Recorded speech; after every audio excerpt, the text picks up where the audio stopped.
Salut à tous, c'est Eddy, votre coach WordPress. J'espère que je vous ai manqué, en tout cas, vous m'avez manqué.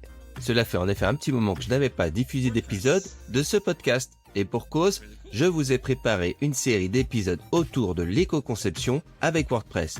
Car cela me semble le sujet prioritaire pour 2024 et les années à venir. Vous retrouverez toujours les dernières news autour de votre CMS, des invités et des hors-séries.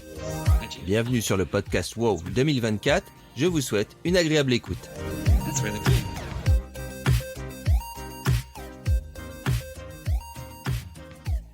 Au sommaire de cet épisode, qu'est-ce que WordPress nous réserve pour 2024 ? Les dernières nouveautés de Gutenberg, l'Internet des objets dans WordPress, la rubrique « J'ai testé pour vous l'application WordPress sur iOS » et enfin le dossier du jour sur l'assurance qualité dans le web.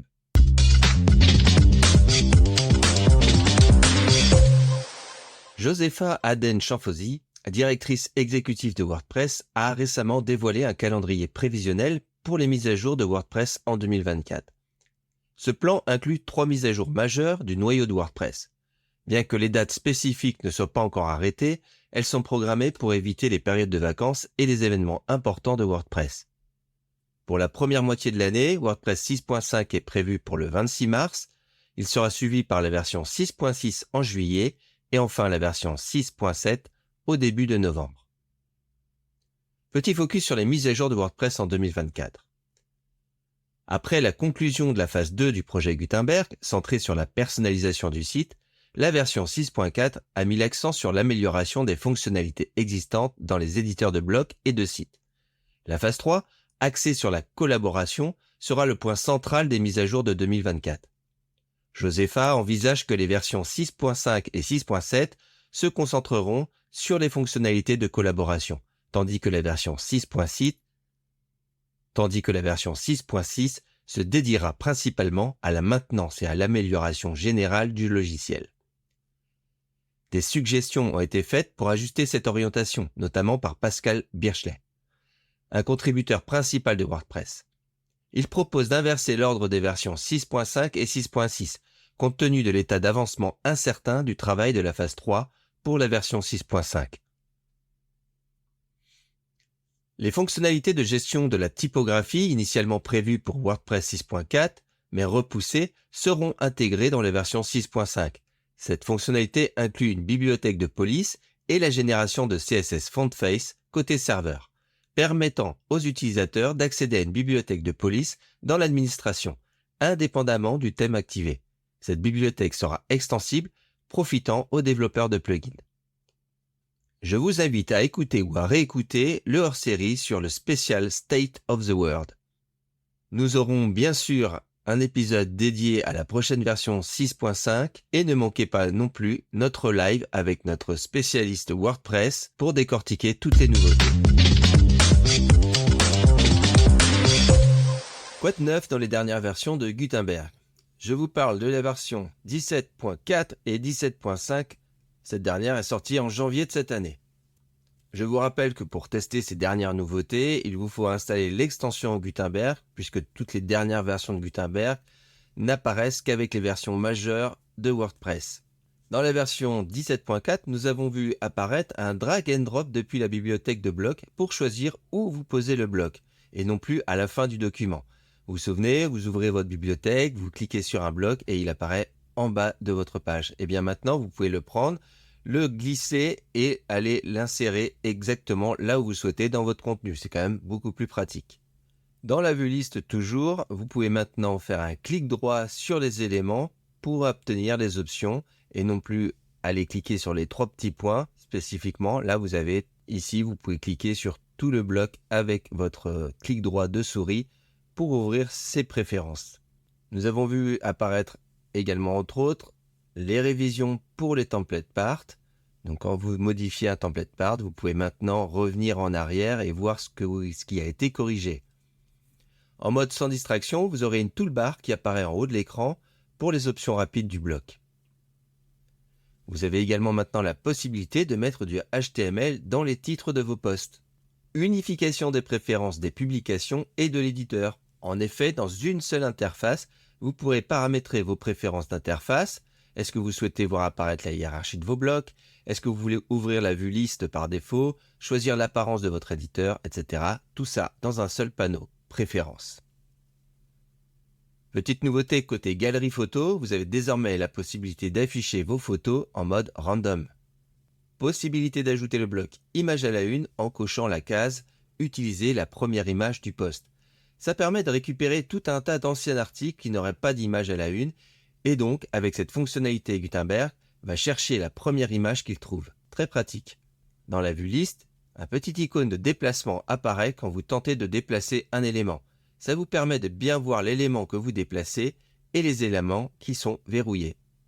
Il existe plein d'autres nouveautés et à l'heure où je vous parle, la version 17.7 est en cours de développement. Mais laissez-moi vous parler d'une dernière nouveauté très attendue pour moi.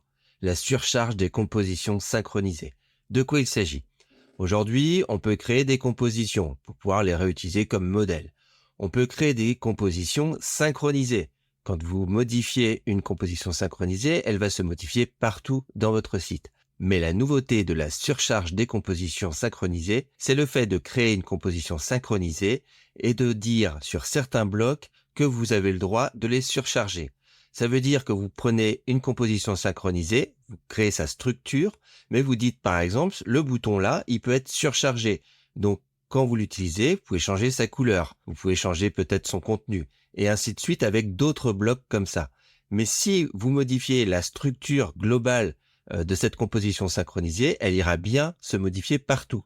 Par contre, là où vous avez surchargé la couleur de votre bouton, eh bien, ça restera la couleur du bouton que vous avez choisi pour cette page spécifiquement.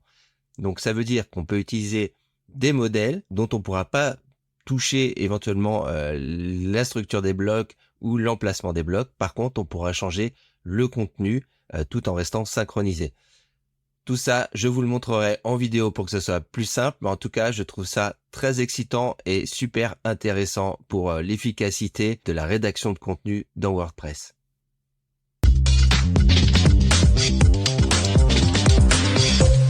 L'Internet des objets. Internet of Things en anglais. L'IoT représente la connexion d'objets physiques à Internet, permettant une interaction et une communication entre des appareils physiques et des systèmes numériques.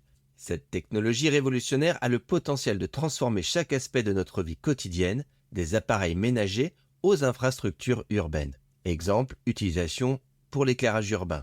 En effet, certaines communes se sont dotées d'éclairage urbain intelligent, donc qui utilisent l'Internet des objets, qui par exemple, les éclairages vont s'allumer que si quelqu'un passe dans ce parc et s'éteindre s'il n'y a personne. On fait ainsi des économies d'énergie. Pourquoi je vous parle de ça dans un podcast dédié à WordPress? Eh bien, avec l'API REST de WordPress, les sites peuvent désormais interagir avec des appareils IoT.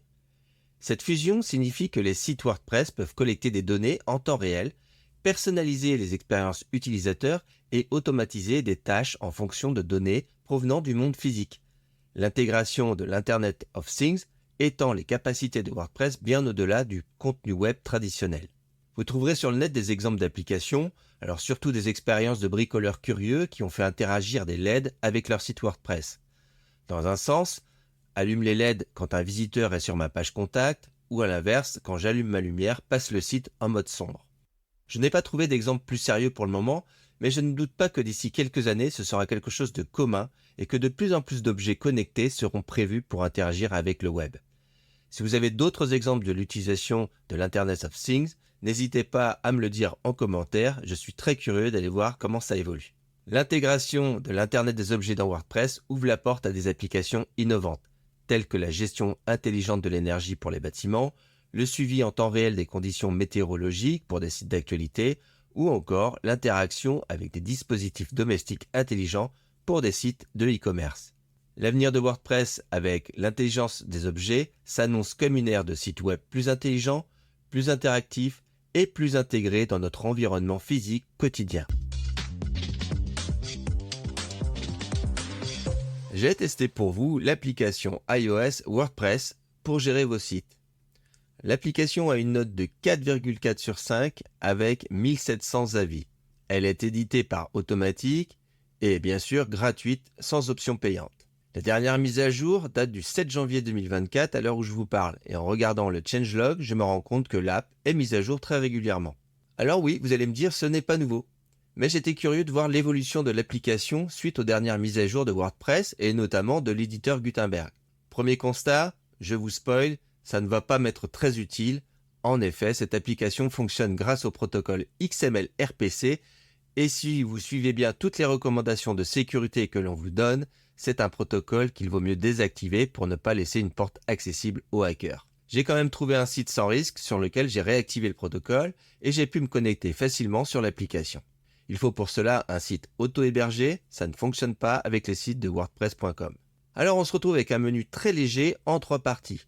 La partie publiée, avec l'ajout d'un article, d'un média, d'une page, et la gestion des commentaires. Une partie configurée, avec la gestion du profil, des extensions et des réglages du site. Et enfin, une partie externe avec 2 liens, l'un pour voir votre site et l'autre pour se connecter au BO via un navigateur.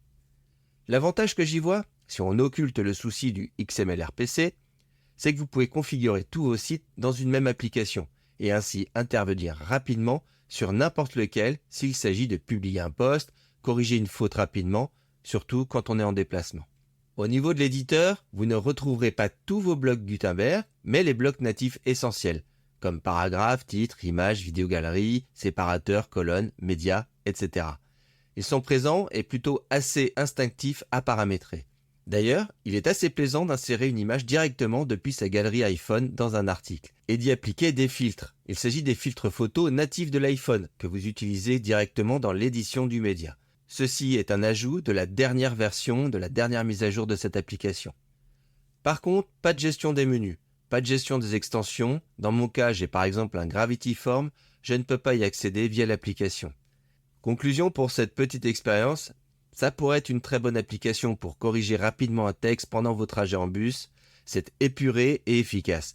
Par contre, l'utilisation du protocole XML RPC est un véritable frein pour le peu d'avantages. Donc, en vacances, je vous suggère de laisser le téléphone et l'ordi fermé ou bien de passer par un navigateur. Comme je l'ai mentionné en ouverture, notre série s'attaque au vaste monde de l'éco-responsabilité dans le secteur numérique. Cela englobe des concepts essentiels tels que l'éco-conception, l'accessibilité et au cœur de notre épisode d'aujourd'hui, l'assurance qualité sur le web. Imaginez, chaque fois que vous montez à bord d'un train ou d'un avion, vous le faites avec la confiance tranquille que tout a été méticuleusement vérifié et approuvé. Dans l'aviation, par exemple, l'utilisation rigoureuse de checklists garantit que rien n'est laissé au hasard. Mais pourquoi ne pas appliquer cette même rigueur et cette même méthode dans le monde du numérique ? Contrairement à ce que l'on pourrait penser, le web et le cloud ne sont pas sans impact, que ce soit sur nous, les utilisateurs, ou sur notre planète. Je vous parlerai plus en détail de ces impacts dans un futur épisode dédié à l'éco-conception. Chaque consultation d'un site web, chaque interaction avec une intelligence artificielle ou une application mobile entraîne une consommation d'énergie, des émissions de CO2 et bien d'autres conséquences. Mais concentrons-nous pour le moment sur l'assurance qualité. Dans le monde numérique, les risques peuvent sembler moins tangibles, moins immédiats que dans d'autres industries. Pourtant, un site web mal conçu ou une application défectueuse peuvent avoir des conséquences significatives. Vous risquez de perdre des utilisateurs, de manquer des informations importantes ou de compromettre votre message. L'assurance qualité web, c'est l'art de s'assurer que chaque élément d'un site ou d'une application fonctionne parfaitement, est accessible à tous et est conçu de manière responsable. C'est un peu comme si on appliquait une loupe sur chaque détail pour éviter les erreurs qui pourraient frustrer l'utilisateur ou nuire à l'environnement. Mais alors, que fait-on concrètement pour assurer la qualité sur le web ? Eh bien, cela commence par l'adoption de bonnes pratiques et de checklists, comme celle proposée par Opquast. Opquast s'est donné pour mission de rendre le web meilleur en agissant sur plusieurs fronts.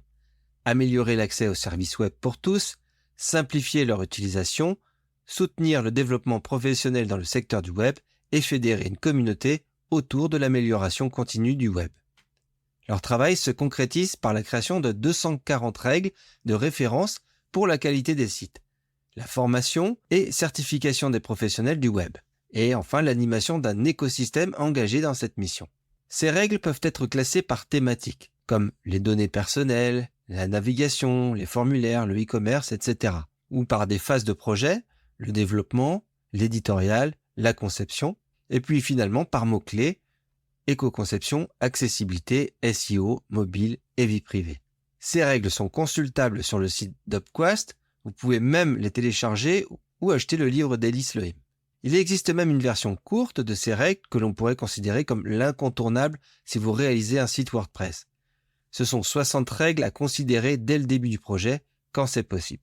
Ces pratiques ne sont pas seulement une assurance pour les créateurs de contenu et les développeurs, elles représentent aussi une promesse faite aux utilisateurs, une promesse que leur expérience sera fluide, sécurisée et respectueuse de leur temps et de notre planète.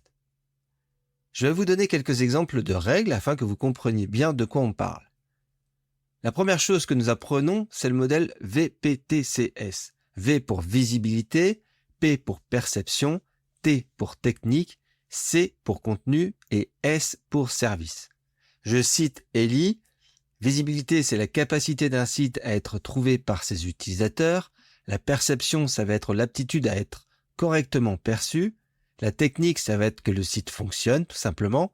Les contenus, comme son nom l'indique, ça va être que les contenus soient de bonne qualité. Et enfin, les services, c'est le fait que ce qui se passe après la visite se fasse dans de bonnes conditions. » Avec ce modèle, on peut différencier ce qui est de l'ordre de l'expérience utilisateur et ce qui est de l'ordre de l'interface utilisateur. Sur la totalité du modèle, les 5 lettres constituent l'expérience utilisateur et au milieu, on a un bloc ergonomique. C'est le T et le C, technique et contenu, qui représentent l'interface. Les règles d'assurance qualité s'adressent à tous les métiers du web et le modèle permet de relier des métiers à des priorités et sensibilités. Par exemple, le V pour visibilité, on sera plutôt pour le référencement, le marketing et la communication. Perception, on est plus dans l'ergonomie, l'usabilité, le graphisme et l'UI. La technique, on est sur la sécurité, sur la performance. Les contenus, c'est la rédaction, le juridique ou l'internationalisation. Et enfin, les services, ça peut être le service après-vente, la relation client, le e-commerce. Ce modèle peut servir également à montrer des zones d'intervention et les responsabilités entre le prestataire et le client. Les 3 premières lettres, visibilité, perception et technique, sont à charge plutôt du prestataire, du freelance ou de l'agence. Et les 2 dernières lettres, contenu et service, sont plus du ressort métier et donc côté client ou prestataire si la partie contenu est assurée par une agence SEO. Alors je vous ai promis des exemples. Je pioche dans la version MVP des règles qui pourraient faire partie de votre cahier des charges ou expression de besoin.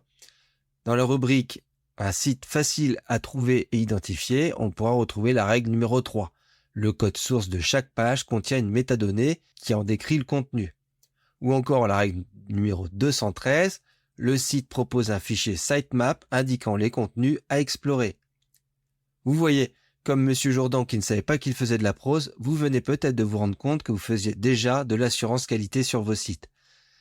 Dans la rubrique « Un site facile à utiliser », la règle numéro 15, les icônes de navigation sont accompagnées d'une légende explicite. Règle 166, un plan de site est disponible depuis chaque page. 177, les contenus sont présentés avec un contraste suffisant par rapport à leur arrière-plan. Vous voyez, on a des degrés de difficulté en fonction des règles. Il y a dans ce MVP d'autres thèmes, des fichiers et contenus multimédia clairs et non intrusifs, un socle technique sûr, sobre et performant, des interactions et services clairs.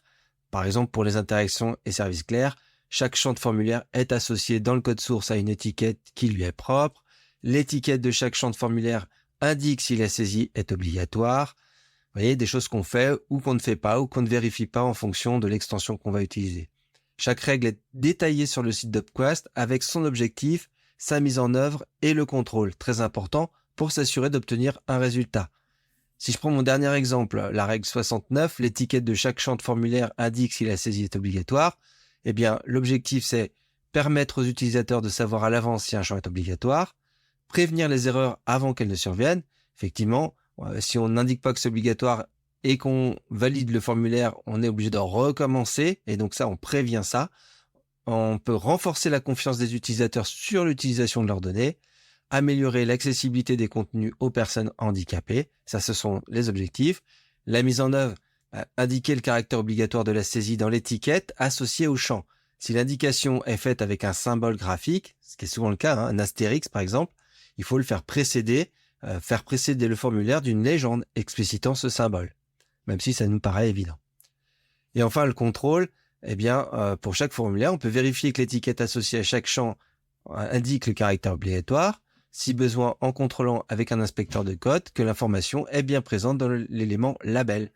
Voilà, vous savez comment vous former sur l'assurance qualité. Je suis certain que vous connaissez et mettez déjà en pratique certaines de ces règles, et si vous voulez aller plus loin, vous pouvez rejoindre la liste de plus de 18 000 professionnels qui ont été certifiés. Il faut compter pour la certification 14 heures de formation en autonomie, avec un guide de 200 pages, des quiz, un glossaire, des examens blancs, des articles et des vidéos. Et si vous hésitez, vous pouvez tester la version gratuite du premier module avec la version Opquast Start. Il suffit de chercher sur Internet ou sur le site d'Opquast, vous retrouverez ça très facilement. Ou bien pour une approche globale de l'assurance qualité, de l'accessibilité et de l'éco-conception, avec des exemples concrets et des mises en situation, je vous invite à venir voir les formations proposées par la Wood Unit Academy et plus précisément la formation intitulée « Créer et gérer un contenu web responsable » que j'ai le plaisir de dispenser. Si cette formation vous intéresse, n'hésitez pas à aller visiter le site Wood Unit Academy ou laisser un commentaire sur votre plateforme de podcast préférée. Je surveille et j'y répondrai. Enfin, sachez que le 20 février à 11h30 sur LinkedIn, je fais un live avec Élise Lehim qui a créé ces règles avec d'autres personnes, il nous l'expliquera et on parlera de cette importance des checklists et de l'importance de l'assurance qualité web en 2024.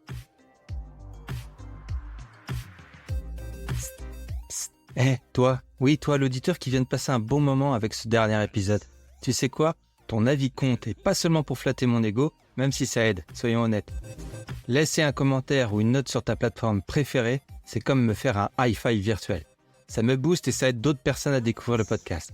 Alors si tu as aimé, pourquoi ne pas prendre 30 secondes pour donner 5 étoiles à ce podcast ? Et si tu as des critiques, balance, je suis tout oui. Merci de votre attention et je vous donne rendez-vous au prochain numéro.